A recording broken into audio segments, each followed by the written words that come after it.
Agradecemos de nuevo la conferencia y la gentileza de Helios Santos Meneses Neto por compartir toda esta maravillosa experiencia, ires y venides de fracasos, de éxitos, que creo que puede ser muy productivo para la conversación que tenemos en este momento acá en el Museo Nacional y particularmente en el Museo Afro. Vamos a ir a nuestro panel central. Entonces acá, mientras van poniendo la utilería, voy presentando a nuestros invitados y a nuestras invitadas.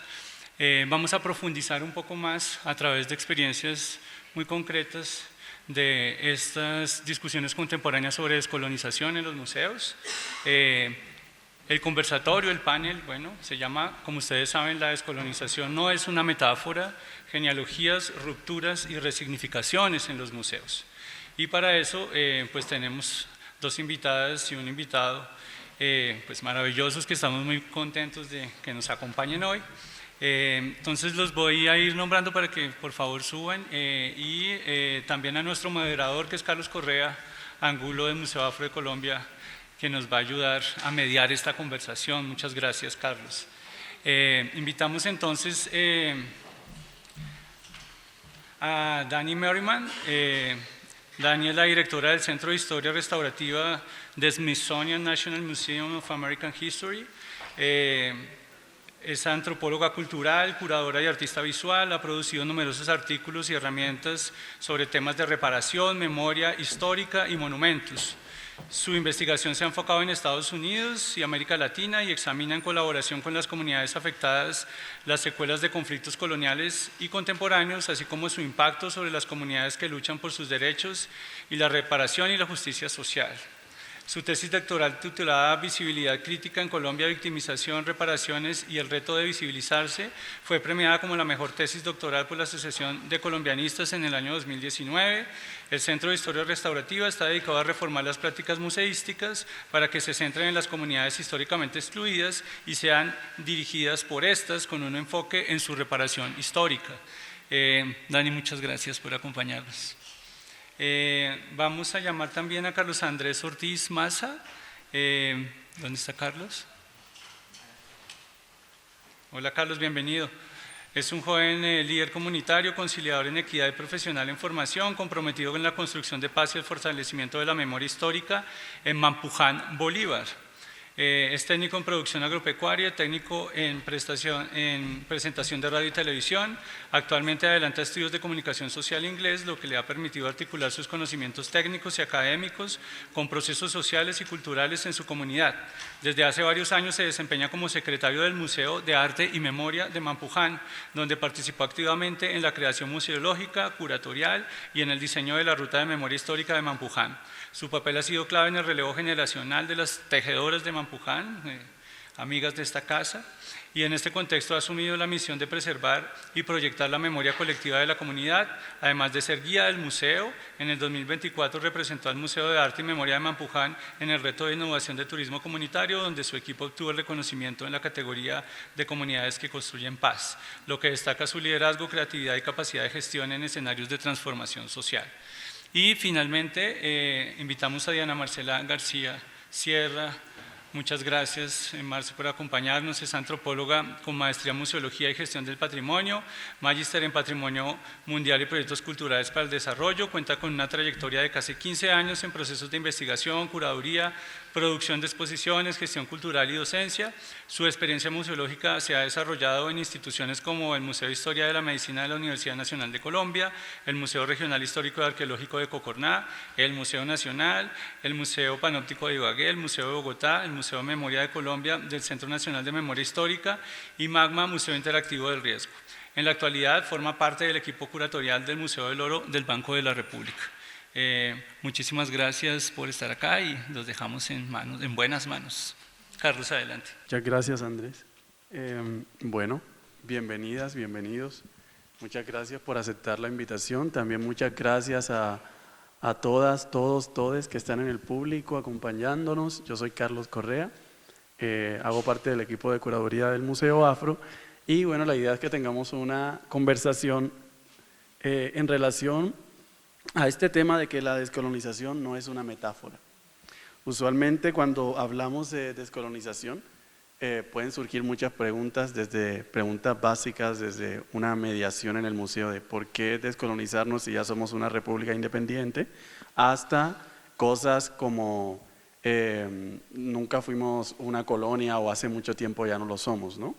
Entonces, en relación a eso, lo que queremos hacer en esta conversación es un poco pensar en estas maneras que desde las experiencias distintas y comunes que también tienen las y los tres aquí, vamos a pensar cómo esto de descolonizar es una acción, algo que ocurre, en este caso, en el contexto de los museos comunitarios, de los museos y de los centros de estudios de la cultura y de la historia. Entonces, vamos a hacerlo de la siguiente manera. Yo tengo unas preguntas aquí como detonadoras y la idea es que vamos a estar conversando por alrededor de 45 minutos y yo les hago algunas preguntas, ustedes tienen toda la libertad de contestar como quieran y en promedio aquí haciendo un cálculo matemático creo que tenemos como 4 minutos por pregunta para que cada uno, yo sé que, para que cada uno, una pregunta cada 4 minutos cada una y cada uno. Y bueno, también les doy la bienvenida y al final vamos a tener un espacio de preguntas para el público que nos acompaña muy amablemente en esta primera jornada. Entonces, bueno, como escucharon al principio, cuando se habla de museos, usualmente hay como una carga por el origen de los museos, ¿verdad? Ese origen colonial de los museos. Entonces, la primera pregunta que me gustaría hacerles es ¿de qué manera estas raíces o estos orígenes coloniales de la institución del museo todavía ustedes sienten que puede afectar lo que ustedes hacen hoy en su campo? ¿Cómo creen que esos orígenes coloniales de los museos todavía permean un poco las lógicas de los museos hoy? Bueno, atendiendo a los 4 minutos, porque es que creo que nos podemos quedar los 45 solo en esta pregunta. Bueno, pues digamos que ya todos conocemos un poco esto que se ha nombrado en los minutos que nos antecedieron con los expositores, bueno, del origen colonial, de las colecciones, de los museos, ¿no?, que derivaron en estos museos racistas, patriarcales, coloniales, etc. Pero yo quisiera también, o sea, yo creo que por lo menos los museos acá en nuestro contexto en Colombia, claro, también venimos de allá, digamos, es como una de nuestras génesis, pero creo que también los museos en Latinoamérica tienen otro momento que es muy importante, que es lo que pasó a partir del 72 de la Declaración de la Mesa de Santiago de Chile, ¿no? Cuando pues en un contexto donde hay ya dictadura en 3 países del Cono Sur y donde vienen en los siguientes años otras 3 en otros países que se van a imponer, surge esta idea del museo integral, ¿no? Y sobre todo este planteamiento de que realmente los museos tienen que ser útiles para la transformación social, más allá de exhibir sus colecciones y demás. Y yo creo que lo que pasa de ahí en adelante con nuestros museos como que junta esos dos orígenes, ¿no? Pues porque por un lado tenemos museos digamos más tradicionales entre comillas, como la constitución del Museo Nacional, incluso pues, el Museo del Oro a principios del siglo XX, pero pues también tenemos todos los museos comunitarios, ¿no?, estas otras formas de hacer memoria que surgen en los territorios. Entonces creo que ahí están las dos cosas. ¿Qué incidencia tiene eso como en lo que hacemos? Yo creo que nuestra primera patica, nuestro primer origen, todavía está, digamos, como que afecta mucho o nos llevó al cuidado central de las colecciones, ¿no? A tener la colección como el cuidado, la preservación, la investigación de las colecciones, la investigación además desde las técnicas científicas occidentales, ¿no?, de la colección como un eje, como un centro, ¿no?, como el artefacto como principal preocupación. que no está mal, tampoco digamos que estos museos también han contribuido a que se resguarden artefactos que de otra manera hubieran desaparecido, pero como dice Rita Segato, Occidente se inventa la solución para los problemas que él mismo crea, ¿no? Entonces, pues... Pero también como del otro lado, desde nuestra otra vertiente, creo que eso también se ve, y se ve más recientemente en las últimas décadas, en que hay un interés en recuperar los vínculos sociales que se tejieron y se tejen con esas manifestaciones materiales del pensamiento que son las colecciones que tenemos, ¿no? Por ejemplo, los objetos arqueológicos, pues que cuando uno habla con las comunidades indígenas, como nombraba Helio, con los elementos de la religiosidad afro-brasilera, pues te dicen, eso no es un objeto, son abuelos, son ancestros, son personas, están vivas, ¿no? Y eso ya es otra cosa distinta. Y creo que también hay un reconocimiento de la potencia de lo museal, más que del museo como institución. Y esa potencia como de generar encuentros, de generar sí, unos espacios de encuentro para el fortalecimiento de las memorias, para la reivindicación de memorias diversas y para la reivindicación y la defensa de derechos que tanto necesitamos actualmente, ¿no? Entonces, bueno, dejo por ahí para... Daniel, ¿tú quieres aportar a esta pregunta? Adelante. Dejamos el mejor para el último. No, gracias por el espacio y para compartir con ustedes. Yo creo que voy a hablar un poco más desde el punto de vista de mi trabajo actual en el Smithsonian en los Estados Unidos, porque pues esa es como una perspectiva que puedo ofrecer acá diferente. Por un lado, yo creo que tenemos que empezar de la manera que las colecciones están divididas en nuestros museos hoy en día a raíz de los conceptos coloniales. Entonces, un ejemplo en el Smithsonian es que cuando la separación, la creación del Museo de Historia Natural en 1910 pasó, hubo también una separación de las colecciones etnográficas, se puede decir, donde tiene que tomar una decisión de dónde va a guardar la colección, por ejemplo, de las poblaciones indígenas en el Museo de Historia Americana pues, de los Estados Unidos o en el Museo de Historia Natural. De ahí viene la herencia de los museos hoy en día. El Departamento de Antropología está sentado en el Museo de Historia Natural. Entonces, cuando tú pasas por una exhibición sobre los fósiles de los dinosaurios, de ahí entras en una exhibición sobre la África y sobre las comunidades contemporáneas. Y a pesar de que puedes decir que de pronto esa exhibición fue hecho con buenas intenciones de co-creación, igual mi hijo, que tiene 6 años, pasa de dinosaurios a África. Entonces, ¿qué está aprendiendo? Entonces, esos son los legados que tenemos en el museo hoy en día, que a pesar de mucho estudio y reflexión, está en la infraestructura de nuestros museos. Pero también les plasmo 2 ejemplos más cercanos que yo enfrento en mi trabajo actual. Uno, hace unos meses tenía la oportunidad de trabajar con un colectivo de artistas que tenían interés en la colección política del Museo de Historia de los Estados Unidos y estaban interesados en la efémera que produce los movimientos afros, chicanos, como de las uniones, por ejemplo, de labor, y tratar de entender a través de los afiches, los botones de protesta, como esa forma de coalición, ¿sí? Y en el proceso de estar en la bodega, mirando las cosas, sacando todas las cosas que están guardadas, miramos los periódicos del movimiento de poder afro en los Estados Unidos y también los periódicos del movimiento de los Brown Beret, de los chicanos. Y ahí en ese mismo gabinete estaban los periódicos del Ku Klux Klan.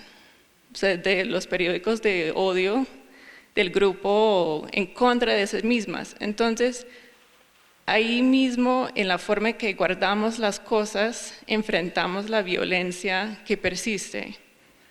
Y un último ejemplo es que nosotros trabajamos estamos en una institución gubernamental y nosotros recibimos los muebles de un contrato que trabaja con personas encarceladas. Por los sistemas coloniales, racistas que tenemos en los Estados Unidos y en muchos otros países, sabemos que hay una desigualdad tremenda frente a quien está encarcelado en los Estados Unidos. Esa labor reciben centavos a la hora por la labor que hacen y nosotros estamos trabajando, pensando sobre la justicia social mientras estamos sentados en sillas hechas por personas que están encarceladas y no tienen otra opción y muchas veces pues su encarcelación no es justo. Entonces, pues planteo algunas cosas como de pronto que no esperaban, porque hay muchas cosas que conocemos de la colonialidad, cómo manifiesta, y hay otras cosas que son muy invisibles si no lo miramos. Yo vengo del Museo de Arte y Memoria de Mampuján y voy a tomar desde la base que se inicia el museo. Y el museo inicia desde una construcción artística de las tejedoras de Mampuján, que ellas empiezan a crear la primera colección de tapices que se llama Diáspora. Pero lo primero que empezaron a hacer las tejedoras de Mampuján es investigar la historia, la herencia africana, porque se decía que nos decían que África, la colonia nos enseñó a nosotros los negros que África era un continente, que siempre debíamos tener una mentalidad de esclavos, que siempre debíamos estar sirviendo. Y justo hace un año aproximadamente estuve en Sudáfrica y traigo a colación la guerra del apartheid, que tiene unas consecuencias europeas. Y ahí podemos ver el proceso también un poco similar de esclavización, donde aún muchas personas de África, jóvenes, personas adultas, pues ya no tienen una conciencia de estudiar, de ser libre, sino siempre estar dependiendo de inmigrantes franceses y europeos. Pero me voy un poco al contexto de nuestra comunidad.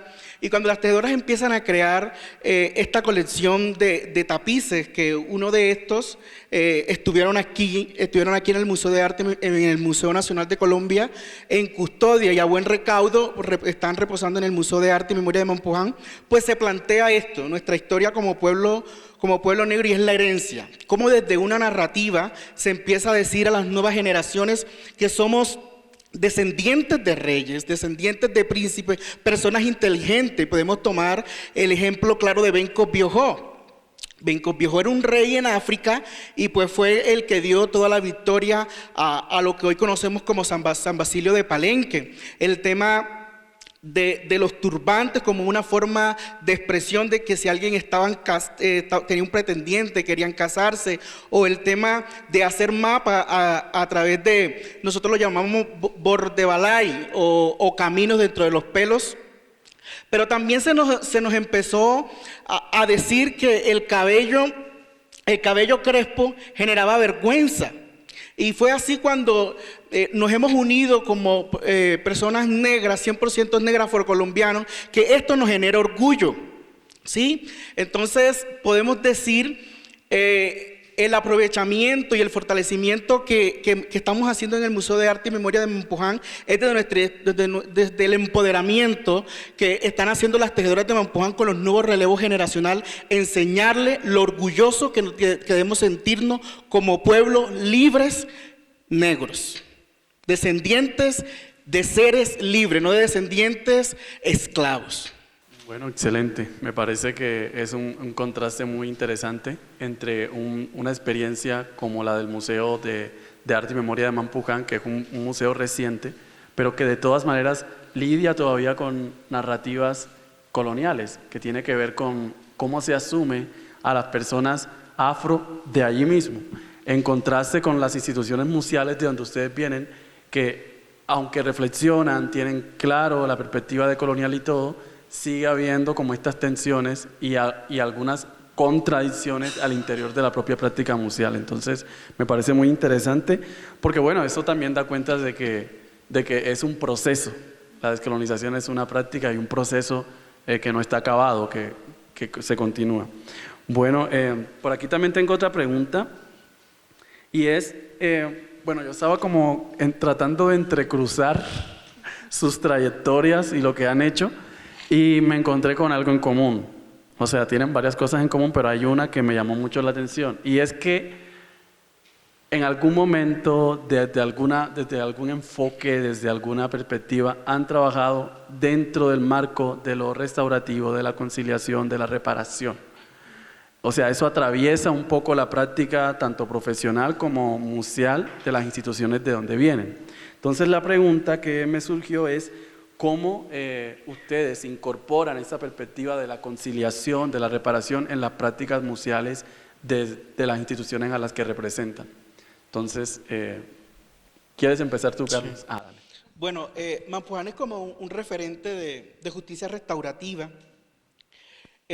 Fuimos desplazados el 11 de marzo del año 2010 y pues fueron años de éxodo, de sacrificios, pero creo que ese éxodo también nos llevó a ser resilientes.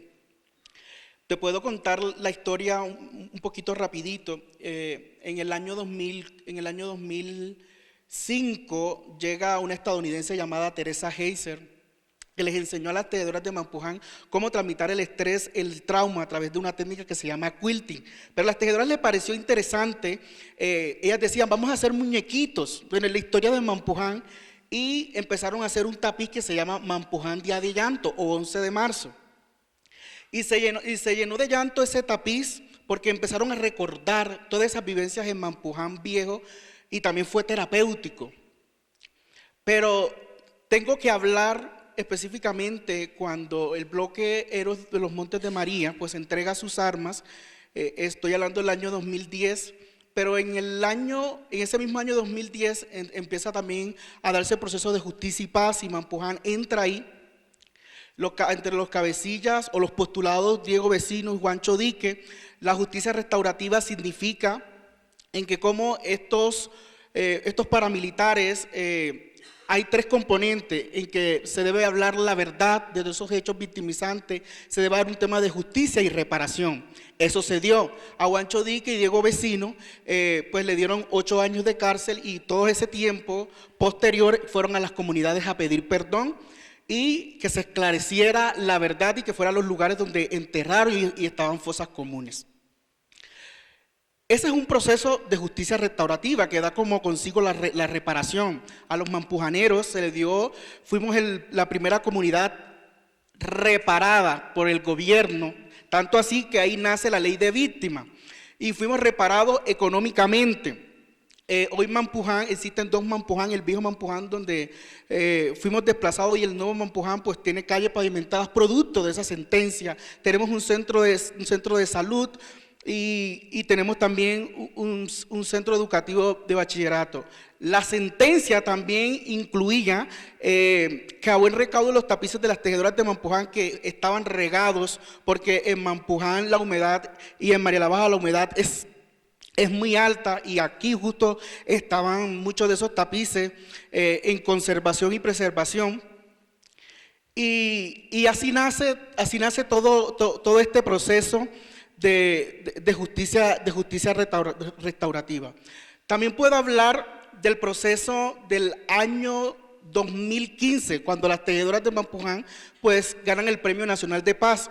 Y uno le pregunta a Juana, le pregunta que es la lideresa, la directora, la coordinadora de las tejedoras de Mampuján, ¿qué significa el Premio Nacional de Paz? Y dice, significa que nos han tomado en serio, significa que nos respetan, significa que nos invitan, significa que estamos en el portafolio de servicios del Ministerio de Relaciones Exteriores y que nos invitan a hablar de lo que vivimos, de que cuando estábamos en el año 2006, 2007, 2008, cuando en Montes de María el conflicto se agudizaba, las tejedoras estaban en comunidades de los Montes de María haciendo un trabajo silencioso haciendo también un trabajo investigativo donde mandaban información a derechos humanos, pero ya tenían que borrar los correos porque se agudizaba la guerra en Montes de María. Ese es otro punto. Otro punto importante es cuando estábamos en medio de los acuerdos entre el gobierno y la guerrilla de la FARC, las tejedoras son invitadas para hacer pedagogía de los 4 acuerdos: reforma agraria, participación política, erradicación de los cultivos ilícitos. Las capacitan y vienen a las universidades aquí en Bogotá, como la Universidad de Rosario, la Universidad Nacional, entre muchas, a hacer pedagogía y que los mismos estudiantes se empoderen de un proceso tan importante que estaba llevando el país. Estos tapices le han dado la vuelta al mundo, han estado en el Museo del Louvre, han estado en Inglaterra. Estuvimos justamente el 23 de septiembre, demoramos aproximadamente 2 años con Juana, tuve la oportunidad en la conmemoración de los 8 años del acuerdo entre el gobierno y la guerrilla de la FARC. Nos invitó la Embajada de Colombia en Sudáfrica y ahí estuvimos hablando el papel de las tejedoras de Mampuján en los procesos de paz, porque antes de firmar la paz, pues en Montes de María hay una organización que alberga más de 60 organizaciones institucionales, civiles, institucionales, organizaciones sociales, organizaciones de paz, y firmaron la paz a través de un tapiz, que bueno, no lo traje, pero traje uno que habla acerca de la descolonización de todo el proceso de la diáspora. Ahora al final se lo muestro, y el tapiz se llamaba Pariendo la Paz, y en Montes de María, antes de que se firmara, como una forma del sí, como una forma de decir, en Montes de María sufrimos porque en Montes de María hubieron 12 grupos al margen de la ley que hicieron incidencia, y esto es lo que hace diferente en Montes de María, que a pesar de que han habido 12 grupos al margen de la ley que han hecho incidencia, es una subregión, la subregión de los Montes de María, que comprenden 15 municipios entre los departamentos de Sucre y Bolívar, ha sido resiliente. Entonces, así como nuestro proceso en temas de justicia y también en el Museo de Arte y Memoria de Mampuján, algo es que nos capacitamos aproximadamente en el municipio de María la Baja. Mampuján es un corregimiento, y 26 conciliadores en equidad, la ley 2220, creada el 22 de junio del 2000, ese mismo año, que dice que cómo la justicia comunitaria llega a los territorios. Eso significa que los conciliadores se capacitan para, de una forma que no se colapse, por ejemplo, el sistema de justicia local, como la comisaría, las inspecciones de policía, y nosotros tenemos una oficina en el Museo de Arte y Memoria de Mampuján de conciliadores en equidad, que nos llegan, hacemos conciliatorios y nos llegan aproximadamente de 100 casos como daños al bien público. Tenemos casos como, por ejemplo, hasta de chisme nos han llegado casos, deudas, que se me metió el ganado en mi predio, cosas como esa. Entonces, este ha sido nuestro proceso, no ha sido nada fácil, ha sido un proceso de aprender, de desaprender, ha sido un proceso también de cómo también la comunidad tiene un papel importante y de cómo también nosotros le damos su papel. Ser conciliador, yo he hecho alrededor de más de 100 audiencias de conciliación, no recibo ni un peso, y este es lo que yo le puedo dar a esas personas que tienen un conflicto o que tienen un problema, de cómo también, mirando que el conflicto es cíclico, pero yo como conciliador también puedo ayudar, puedo mediar para que el conflicto termine. Primero quiero decir que mi formación de gran parte fue acá. Y justo en María la Baja, y observando los procesos que llevaba acá comunidades como Mampuján, y todo lo que aprendí de esas iniciativas y frente a situaciones imposibles y muchas veces muy frustrantes, cuando había promesas rotas o oportunidades que se cerraban. Pero el poder de las comunidades me convenció, pues no, era muy claro que de ahí viene el poder de hacer el trabajo cultural y cambio en Colombia, pero en el mundo. Entonces, ahora que me encuentro otra vez en los Estados Unidos, en el Smithsonian, pues, yo ya represento la institución con toda esa carga que implica, pero siempre llevando conmigo lo que aprendí desde las comunidades como forma de pensar en cómo podemos cambiar las instituciones para escuchar mejor, para apoyar, para levantar los procesos que está llevando, que siempre han estado llevando a cabo en las comunidades y que van a seguir haciendo cuando las instituciones fallan por ciento vez. Entonces, en el trabajo actual que estoy haciendo, estoy dirigiendo un centro de historia restaurativa que parte de los principios de la justicia restaurativa. Entonces, trabajamos como en el concepto de que las instituciones, los museos, somos responsables por haber hecho daños en el pasado y también en el presente. Y tenemos entonces una obligación de trabajar con las comunidades que han sido históricamente excluidas de nuestras narrativas o que han experimentado daños a través de nuestras manos, complícitos o implícitos, y cómo entonces con las comunidades podemos entender sus necesidades hoy en día y buscar cuál es nuestra obligación de reparar esa relación. Entonces, eso viene con un concepto de que a veces reparar no es posible, pero es una meta. Y solo se puede hacer a través de una relación genuina con las personas que saben mejor sus propias historias y saben lo que necesitan. Y la última parte de ese marco, como el método práctica que utilizamos, es pensar en la raíz del daño, que muchas veces en la justicia restaurativa que enfoque en un caso específico no llega a mirar al fondo del por qué pasó ese daño en primer lugar. Entonces, usando la historia, tratamos de entender cuáles son como los tejidos que nos ayudan no solamente a entender en el pasado qué fue la raíz de ese daño y cómo manifiesta en el presente, pero también cómo podemos cambiar nuestras políticas y procesos hoy en día para tratar de mejorar y prevenir que sigue pasando ese tipo de daño. Y eso es un proceso siempre incompleto y con muchos desafíos, pero nos ha ayudado a enfocarnos en algo que finalmente es muy sencillo, que es escuchar las necesidades de las comunidades y dejar que su sabiduría lidera el proceso. Entonces eso es como la intervención más directa que estamos usando en este momento y se ha manifestado en cosas que son como colección o exhibiciones, historias orales, como cosas un poco más típicos para el museo, pero a través de eso hay muchos procesos de crear relación, comer en comunidad, escuchar las necesidades, ir a los pueblos para dar talleres, muchas cosas que el público no va a poder ver.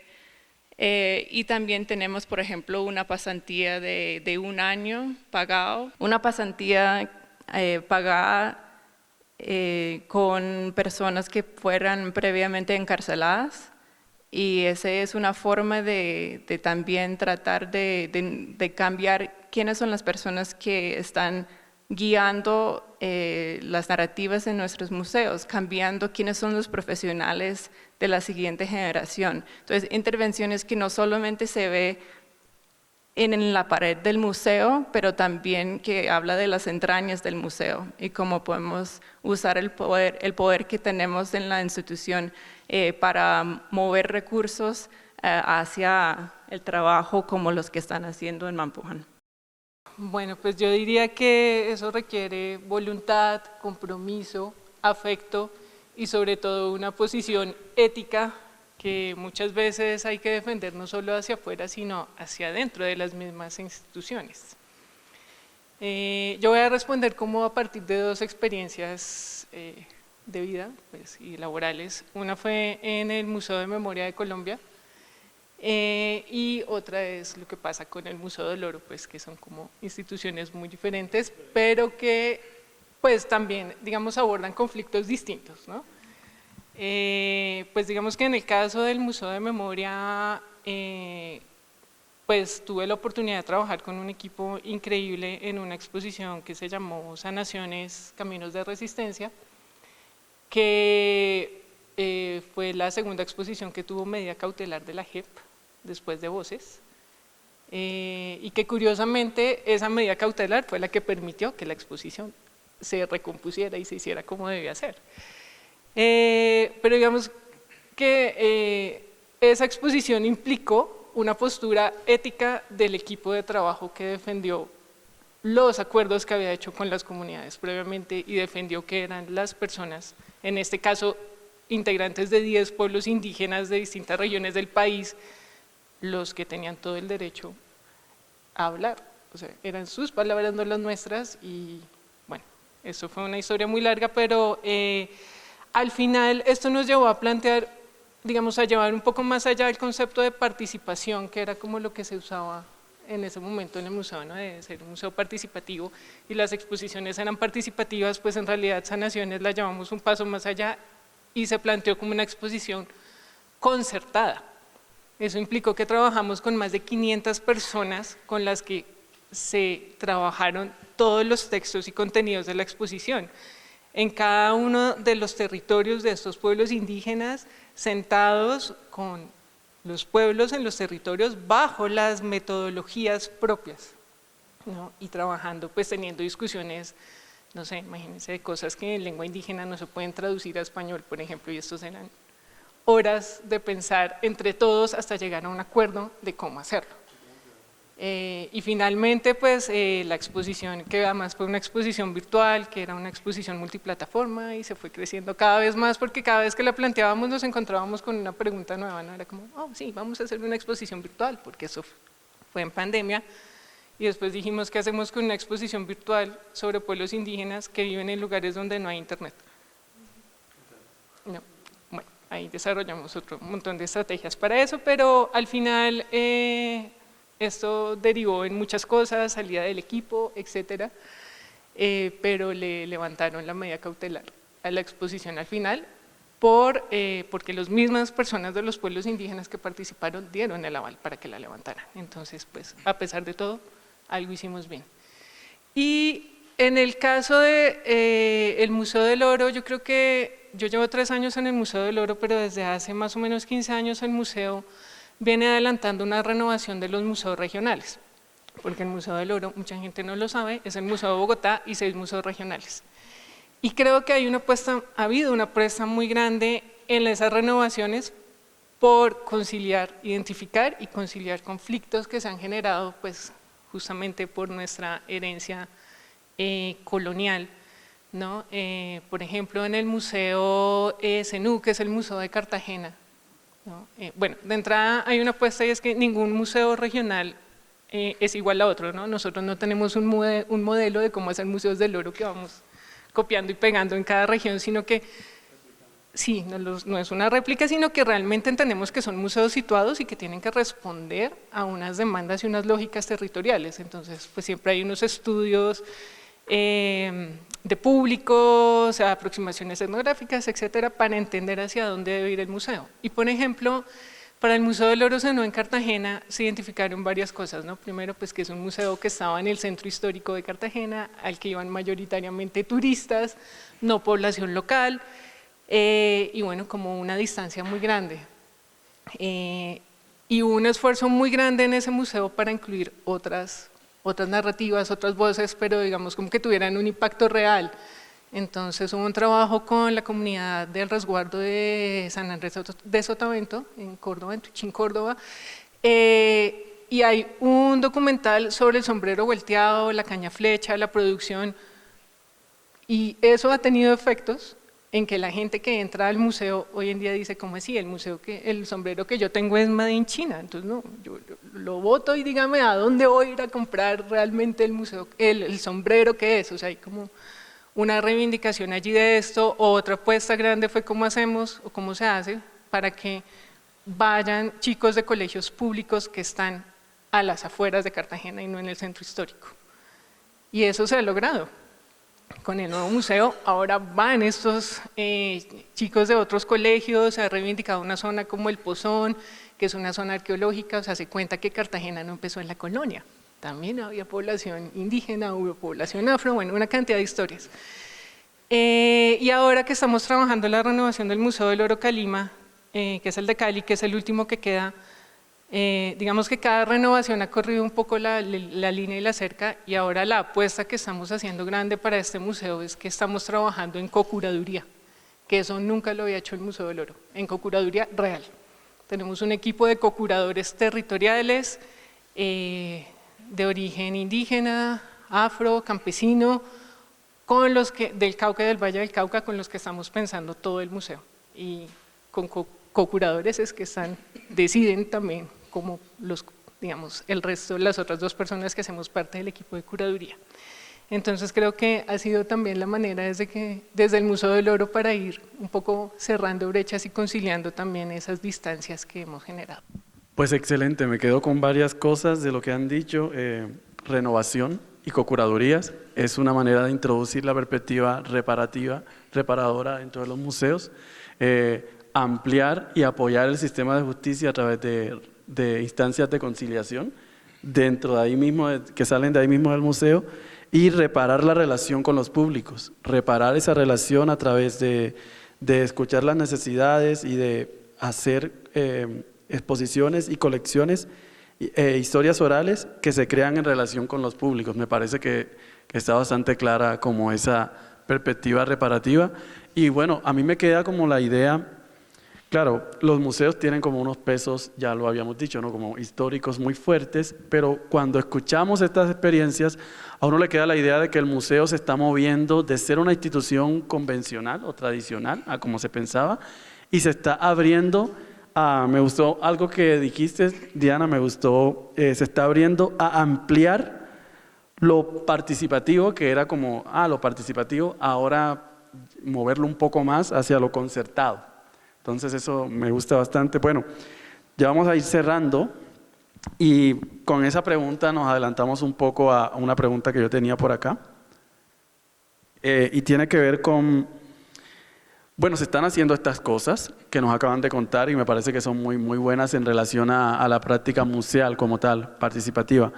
Pero eso, como lo comentaban, tiene unos retos, unos desafíos, sobre todo cuando uno tiene que lidiar con la institucionalidad, que está plagada de cosas positivas, pero también de ciertos vicios que arrastra. Entonces, en relación a eso, mi pregunta tiene que ver con cuáles han sido esos principales retos, esas resistencias a esas transformaciones que enfrentan los museos a los que ustedes representan en este momento. Cuando se plantea una transformación, cuando se plantea algo nuevo, sobre todo en el ámbito de los museos, siempre hay unas resistencias, unos celos, incluso causa como cierto escozor, porque se dice, pero ¿quién te dijo que un museo hace conciliación? O sea, los museos exponen y ya. Las colecciones, los objetos, ¿por qué van a hacer conciliación? Eso le corresponde al juzgado promiscuo de María la Baja, no sé. Pero, sin embargo, se hace, ¿sí? Hay como ciertas resistencias. Entonces, esa es la pregunta. ¿Cuáles han sido esos retos, esas dificultades que han enfrentado en esos procesos de transformaciones en las instituciones a donde ustedes están representando hoy? No prometo demorarme 4 minutos porque son un montón. Uno de los cocuradores con los que estamos trabajando en este proceso en Cali es Eider Calombás, que es un filósofo y comunero misaca, que hace parte del colectivo ancestral Huicayacu, y su línea fuerte de trabajo es la de colonialidad, formado en la Universidad del Cauca además. Y Eider algún día decía, es que sería, o sea, el tema de lo de colonial es, como tú dices, ¿no? Y como se ha planteado, un trabajo constante, no es que yo pueda mandar toda la colonialidad que hay en mí a un brazo, me lo corto y ya, dejo de ser colonial, sino que pues esto es un trabajo constante, todos los días, porque realmente, como decía Dani, hay un montón de cosas incluso que a veces damos por sentada, que aún no estamos viendo, con toda la reflexión y todo lo que hacemos, todavía nos falta, ¿no? Pero dentro de esos retos, bueno, varios. Yo creo que uno es la inercia institucional, ¿no? Que es muy difícil, pues porque uno suele encontrarse con frases como, no, es que esto siempre se ha hecho así, ¿no? Sobre todo en museos que son, digamos, de más larga trayectoria, pero pues, ¿por qué lo vamos a cambiar si esto siempre ha sido así, ¿no? O cuando uno depende de otras entidades que son más grandes y entonces realmente empiezas a preguntarte en dónde está realmente la decisión, ¿no? ¿Quién es el que decide a la larga y con qué información se toman esas decisiones que afectan hacia abajo? Creo que otro reto también es la burocracia institucional, porque pues siempre hablamos, hablamos siempre como de ser inclusivos, de traer otras voces, ¿no? Como otros saberes, pero también nuestros procesos administrativos están pensados pues para gente de formación académica occidental. Entonces, si uno quiere contratar a un sabedor indígena, es como, bueno, ¿dónde está el RUT? Paga seguridad social, porque si no, no, es como, pues, hombre, es exacto, o sea, hay una cantidad de cosas que también, digamos, como en la minucia del día a día, pues hacen que esto no sea tan fácil y uno termina inventándose como en mil maneras de encontrarle la comba al palo para poder traer a la gente, pero pues eso no debería ser así, ¿no? Si estamos apuntando hacia allá, pues todos nuestros procesos también, incluso los administrativos, deberían apuntar a eso. Creo que también otro reto, sobre todo en instituciones como las en las que yo trabajo en este momento, es pues que hay que asumir la historia institucional sin vergüenza, ¿no? Pues es parte de lo que somos y nos ha llevado a lo que tenemos hoy en día, ¿no? Por ejemplo, ser transparente con el origen de las colecciones, que es algo que nos han demandado mucho últimamente, es como, ¿y cómo llegaron las piezas del Museo del Oro al Museo del Oro? Muy poca gente realmente lo sabe y uno como que a veces da por sentado que todo el mundo sabe por qué están ahí y pues no. Y más allá del relato institucional que ha implicado que esas piezas lleguen ahí, ¿no? ¿A qué costo? ¿Para quiénes? Y yo también creo que otro de los retos y las cosas difíciles es que todavía existe mucho la idea de que los museos son neutrales y deben ser apolíticos, sobre todo los museos institucionales, y pues eso no es cierto. Yo creo que en la medida en que uno no asuma que eso no es verdad, pues también tiene ahí problemas, ¿no? Y creo que también hay que entender que museos, por ejemplo, como el museo en el que yo trabajo en este momento, somos museos, instituciones privilegiadas. Y uno tiene que entender el privilegio y entender las responsabilidades que el privilegio le conlleva también, ¿no? Hacia otros. Y entonces, ¿qué hago yo con este privilegio que tengo? O sea, tenemos las instituciones como el Banco de la República le permiten a uno hacer un montón de cosas y le limitan otro montón de cosas, pero pues podemos tener una cocuraduría hoy que hace 10 años seguramente era impensable. Y eso ha sido posible porque pues tenemos con qué hacerlo. Creo que además eso tiene que llevar a una transformación interna del funcionamiento de las entidades, o sea, como que esta decolonialidad no es solo hacia afuera y los retos, pues digamos también que uno enfrenta hacia afuera con enfrentarse pues a cuestionamientos muy duros sobre lo que uno ha hecho, también aprender a escuchar eso sin tomárselo personal, ¿no? Aprender a dialogar, todo esto pues también tiene que tener un correlato hacia adentro y también tenemos que empezar a cambiar la forma en que hacemos las cosas dentro de los museos. Por ejemplo, en esta conversación para Cali, nos decían, bueno, no, pues es que tiene que haber un fuego, el museo tiene que haber fuego, punto. ¿Cómo? Pues normalmente la respuesta que uno da es como, no, no se puede, porque la colección, porque… Ok, pero la respuesta no puede ser no se puede, yo estoy en un lugar de privilegio, estoy en un museo con una cantidad de recursos, tengo que encontrar la manera, si no es el fuego real, en la mitad de la sala, en donde lo voy a tener, cómo lo voy a tener, ¿no? Como… O prepararnos para preguntas difíciles como nos han dicho, y si pedimos que vuelvan a sembrar las piezas, ni siquiera que nos las devuelvan, que las siembren, o sea, que las devuelvan a la tierra, ¿qué pasaría? Y pues son preguntas que por más que el Museo del Oro y que estemos reflexionando, creo que todavía no tendremos una respuesta para eso. Y por último, creo que otro de los retos también es las condiciones laborales que tenemos las personas que trabajamos en los museos. Porque yo creo que ha habido un relevo generacional, hay personas que trabajamos hoy en día en los museos para quienes estas cosas son casi que obvias, ¿no? Como que uno dice, "Ay, pero ¿de verdad tengo que explicarle esto a alguien más?". Pero pues también estos procesos implican tiempo, implican posiciones de nuevo éticas, porque uno asume compromisos a largo plazo con la gente, y eso es muy difícil cuando uno tiene unas condiciones laborales pues de contratos tan inestables como los que tenemos. Entonces pues creo que los retos son por todas partes. Bueno, rapidito. Tenemos varios retos. Uno de los retos es abrir un museo e inaugurar un museo es fácil, pero sostenerlo creo que es la tarea. Y creo que esa es como la tarea que estamos llevando en el Museo de Arte y Memoria de Mampuján, y es que sea sostenible, y creo que lo estamos logrando. Es un museo comunitario que se sostiene con las donaciones que dejan los visitantes. El primer año recibimos 12,000 turistas.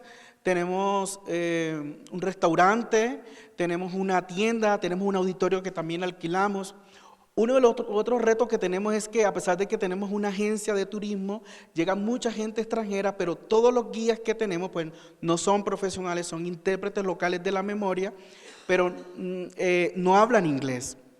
Otro reto importante es el acceso a la participación, a la formulación de proyectos para que el museo tenga más brazos y pueda llegar más y más a la comunidad. Nos caracterizamos como comunidad por ser unida, pero a veces es difícil trabajar con la comunidad, y creo que eso es uno de los desafíos que tenemos en Mampuján. Trabajar a veces con los consejos comunitarios es supremamente difícil. Uno de los retos que tenemos es seguir trabajando con los adultos mayores, con los niños, seguir trabajando por el rescate de las semillas de maíz. Tenemos una conexión muy bonita con la escuela de Mampuján Nuevo, donde hemos rescatado alrededor de más de 7 especies de semillas tradicionales que han estado en cabildos indígenas, y la estamos sembrando en el museo y justo en la escuela. Entonces creo que también el tema laboral, todos los que estamos ahí, pues no es el pago de lo que se hace. Estamos ahí 24/7, a pesar de que metemos proyectos, unos salen, otros no salen, pues estamos ahí dando la tarea porque hemos entendido el valor que tiene el Museo de Arte y Memoria de Mampuján para cada una de las personas que nos visitan. Puedo tener una respuesta muy fácil, es decir, repito, toda la lista. La parte burocrática es sin fronteras. Entonces, me abordo un tema que ocupa mucho aire, pero para no decir la misma, lo que estamos enfrentando en los Estados Unidos en ese momento era impensable para muchos de nosotros. El Smithsonian está bajo ataque. La historia, la capacidad de contar historias verdaderas, trabajar con comunidades, todo eso está a riesgo de una manera que creo que no imaginamos. Y mi equipo que trabaja sobre la justicia social y sobre esos temas en particular, de pronto estábamos más preparados que lo promedio, más prevenidos, porque sabemos que trabajamos con poblaciones vulnerables y estamos preocupados, pero en vez de entrar en los detalles de todo eso, porque es todavía muy difícil de saber qué va a pasar, lo uso como punto de reflexión y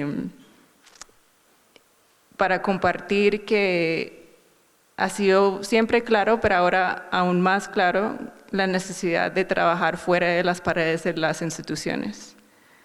Porque por más que hemos tratado de hacer cambios adentro, que es muy importante, todo ese trabajo que escuchamos del Museo Afro en Brasil y de los museos donde has estado trabajando también, ese movimiento y los cambios institucionales tenemos que seguir empujando, pero lo que estoy viendo en mi día a día me demuestra que todo eso se puede acabar demasiado fácilmente, y los que quedan más perjudicados por ese son las comunidades y las relaciones a través de esos intercambios.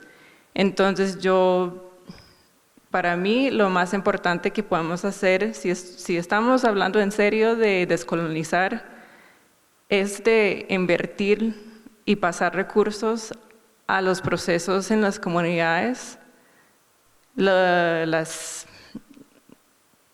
sean archivos, museos, formas de documentar, pero fortalecer esos procesos de manera real para que no quede ese momento solo dentro de las paredes, porque se puede acabar. Y cuando se acaba, rompe relaciones y rompe muchos logros, pero si transmite los recursos y los recursos económicos, pero también sabiduría y todo eso, si eso pasa por vías hacia las comunidades, entonces ahí puede seguir creciendo esas semillas en otras partes. Entonces, eso es el reto más grande que estoy enfrentando. Bueno, por cuestiones de tiempo solo vamos a dar espacio a 2 preguntas en este momento del público. Si quieren hacer preguntas a las compañeras y al compañero aquí, adelante, y cerramos. Yo creo que es importante el balance de cómo los museos se mueven desde una práctica decolonial, más allá de la cuestión de las exposiciones y las colecciones, es cómo amplían la participación y ver cómo las comunidades con las que trabajan pueden ser reparadas y cómo los museos se toman en serio esa función a través de diferentes estrategias. Entonces, no sé si tienen preguntas por ahí. Pues gracias por este espacio, por el encuentro. Yo quisiera como hacer una pregunta cortica en relación a la cocuraduría y a la construcción también de los museos con esa comunidad. Puntualmente, desde el Museo del Oro, ¿cómo ven qué seguiría después de que esa cocuraduría se termine? ¿Sí? ¿Qué es lo que pasa luego con esas voces que se están tratando de incluir ahí en el museo? ¿Y cómo operaría esto también, digamos, a nivel regional? Para qué es lo que pasa con eso a nivel regional, entendiendo que, por ejemplo, en el caso del Museo del Oro, está en Cali, pero ese territorio que se trata o que se está tratando de cubrir en esa conversación es mucho más grande que responder al lugar donde está, ¿no? A Cali, ¿no? Como una ciudad capital incluso. Y también, pues, de parte tuya, ¿cómo ven eso, como esos ejercicios de qué pasa después de que se construye esa curaduría, ese museo que viene luego?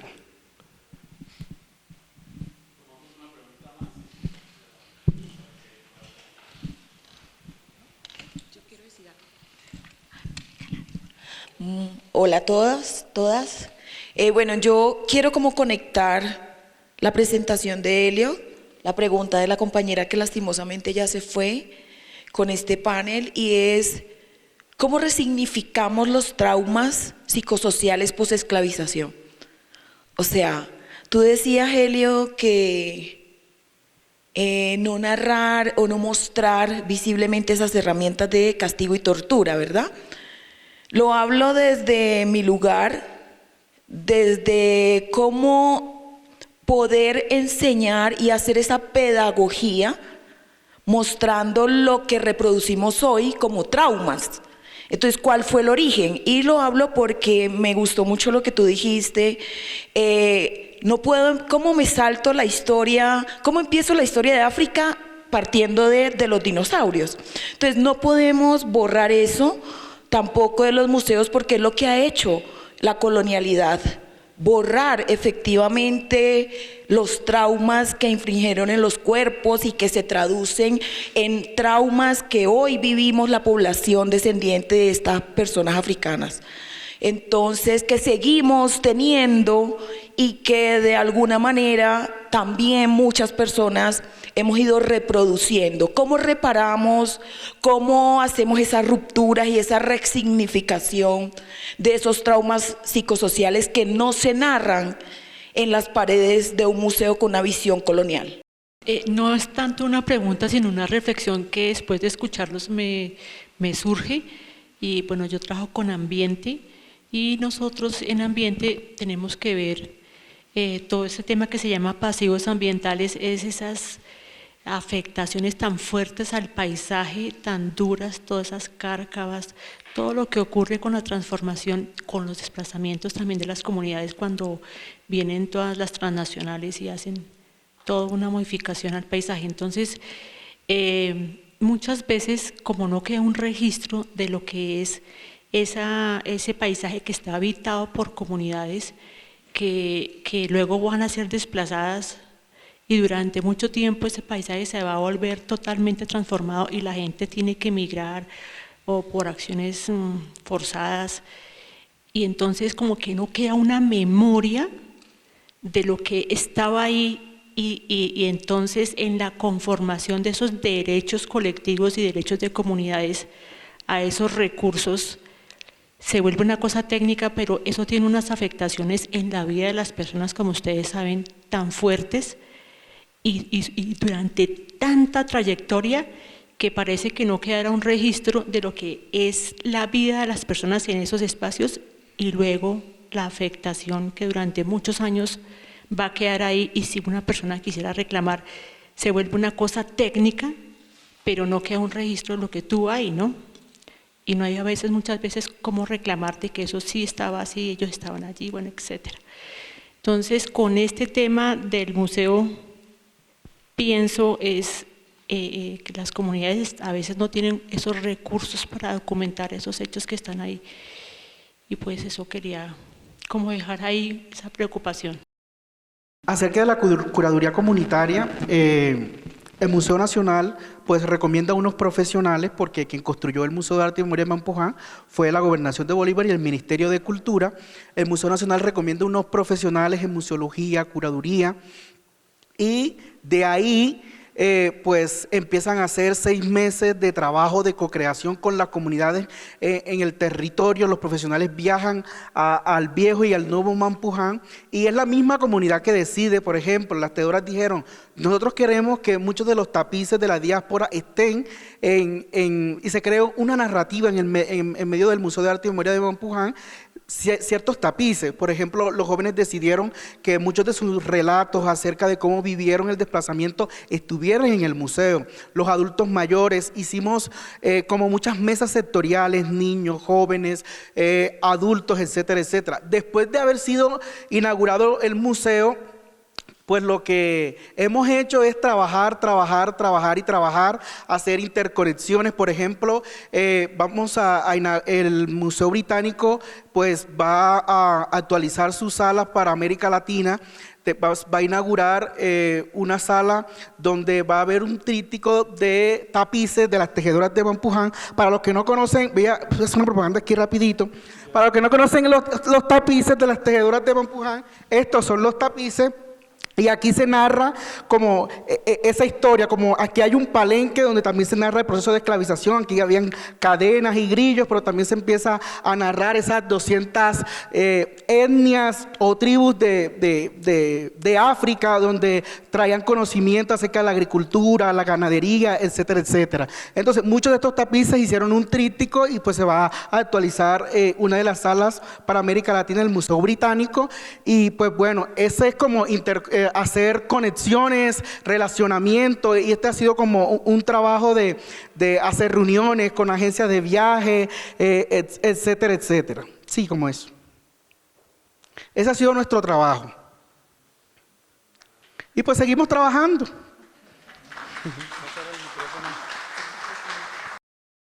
Bueno, con respecto a qué viene después, voy a retomar algo que decía Carlos hace un rato, ¿no? lo más fácil es hacer el museo, luego de que se abre viene lo difícil. Realmente nosotros estamos trabajando también bajo una idea de museo expandido, o sea, no creemos realmente que el museo y todo el trabajo que estamos haciendo se va a quedar en la sala de exhibición del museo, por ahí pasará. Pero pues digamos que esto es un trabajo que se hace con los curadores territoriales, con gente aquí en Bogotá que digamos hacemos parte de la curaduría, pero también con el Centro Cultural de Cali, que es en donde está el Museo del Oro Calima, ¿no? Y desde ya, digamos, se está pensando en cómo van a continuar las relaciones que estamos estableciendo con distintas comunidades, colectivos con los que hemos trabajado ya desde hace 2 años. ¿Cómo va a pasar? ¿Qué va a pasar ahí, mejor dicho? Y cada vez que hemos ido a hablar con la gente nos han hecho un montón de reclamos y de solicitudes, y yo creo que uno también, digamos, tiene que partir de la charla honesta con la gente. O sea, uno tiene que ser claro en decir qué puede hacer y qué no puede hacer como institución, porque pues como personas quisiéramos hacer 1000 cosas, pero las instituciones, como dije hace un rato, tienen posibilidades y limitaciones. Y en eso nos movemos, ¿no? Entonces, pero bueno, desde ya estamos pensando en esa continuidad.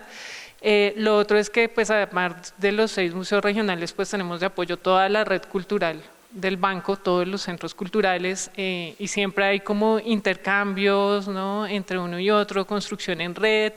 De hecho ya, por ejemplo, nuestros cocuradores territoriales los han invitado a otros espacios, en otros museos, en otras regiones, para que conozcan esas iniciativas comunitarias, porque todos vienen de procesos comunitarios autogestionados, pues que tienen impacto en otras, digamos, trascienden más allá de lo que es el Museo del Oro Calima, y creo que parte de lo que hacemos es ser una plataforma para hacer eco también de esto y generar encuentros que de otra manera a lo mejor no se darían. Y por otra parte, pues también el museo tiene unas maletas didácticas que viajan por todo el país, que es como la manera en que el museo hace presencia en los colegios, en los territorios, se prestan gratuitamente, bueno. Y como parte de la renovación de este Museo de Cali, se van a renovar las maletas que hacen referencia al Valle del Cauca y al Cauca. Entonces también, digamos, todas estas maletas que viajan por todo el país también van a llevar ahí como, digamos, un poco de lo que ha sido la renovación.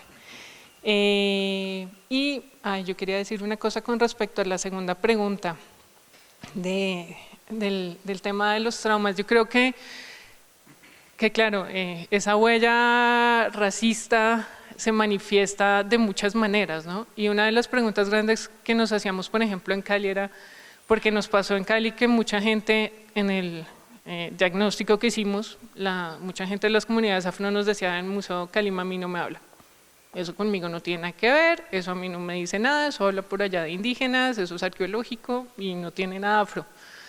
Y entonces, claro, decíamos, ¿cómo así? Los museos tienen que poder hablarle a todo el mundo y tienen que poder hablar de temas actuales. No importa si es un museo de historia natural, de arqueología, de etnografía, de lo que sea. Tenemos que ser capaces de hablar de los temas actuales y de los temas importantes. Y por eso vinculamos al equipo de cocuraduría también a una persona afro que viene de un proceso comunitario muy importante, que ha traído unas reflexiones importantes. Y por ejemplo, las reflexiones que nos hacíamos es la relación obvia que se suele establecer entre las comunidades afro y el oro es pues la minería. Pero nos preguntábamos, ¿en realidad lo único que las poblaciones afrodescendientes colombianas tienen para decir del oro es eso? Lo único que nos pueden decir acerca de lo que llamamos patrimonio arqueológico o presencias, como las llamamos ahora nosotros, es eso, ¿no? Pues hay muchas más cosas y estamos hilando para realmente hacer esas presencias, pues hacer esos otros discursos y esas otras alternativas visibles, y más en una ciudad como Cali, con la población afro que tiene y lo racista que es Cali además. Pues solo voy a aportar le pregunta sobre el trauma, pero voy a compartir una historia sobre una artista, porque comparto su concepto de que a través del arte hay muchas más posibilidades de reinterpretar el trauma en una forma que no lo borra, pero tampoco lo reenseña, ¿no? Y hace un mes tuve la oportunidad de viajar en Alabama, en el sur de los Estados Unidos, donde pues pasaban las plantaciones y también como el movimiento de los derechos civiles, muchos traumas históricos están en esas tierras.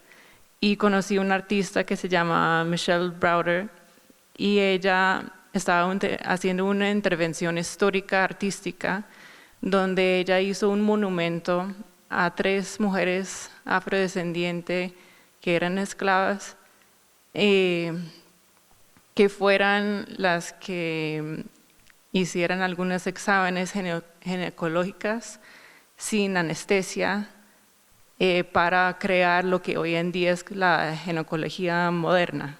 Y muchas veces habla del abuelo de la ginecología, no estoy diciendo la palabra correcta, pero no hablan de las mujeres y sus cuerpos.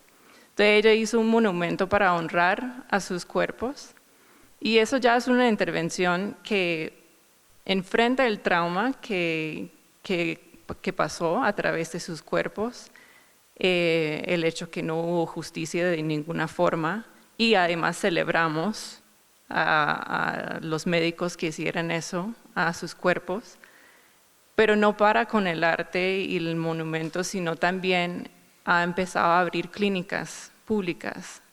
Tiene un bus que viaja a los sitios rurales para llevar a la salud materna a sitios que normalmente no tienen acceso. Y ahora, hoy en día, compró 2 casas que eran previamente los sitios donde se llevaban a cabo ese tipo de exámenes médicos para reutilizarlos como espacios de formación de parteras. Sí, entonces, como eso es algo que a mí me impresionó mucho, porque no es un museo, pero esa es la posibilidad de ese tipo de intervención a través de la historia, la pedagogía y la intervención artística. Perdona ahí por la alarma. Pues muchas gracias Daniel, muchas gracias Diana, muchas gracias Carlos por este espacio, por compartir estas experiencias. Y como conclusiones, pues sabemos que la descolonización, fundamentalmente, a pesar del origen colonial de la institución de los museos, la descolonización es una práctica que empieza desde el interior de la institución misma museal hacia el exterior. Descolonizar también es abordar esos traumas sin reescenificarlos, pero abordarlos directamente. Y descolonizar también tiene que ver con una palabra que dijeron varias veces y tiene que ver con el sentido de la renovación, en un sentido amplio de la museología. Entonces, muchas gracias también a todas y a todos en el público, a todos. Y bueno, continuamos en estas jornadas de la Cátedra de Historia y esperamos verles mañana también. No sé si quieres decir algo. Gracias.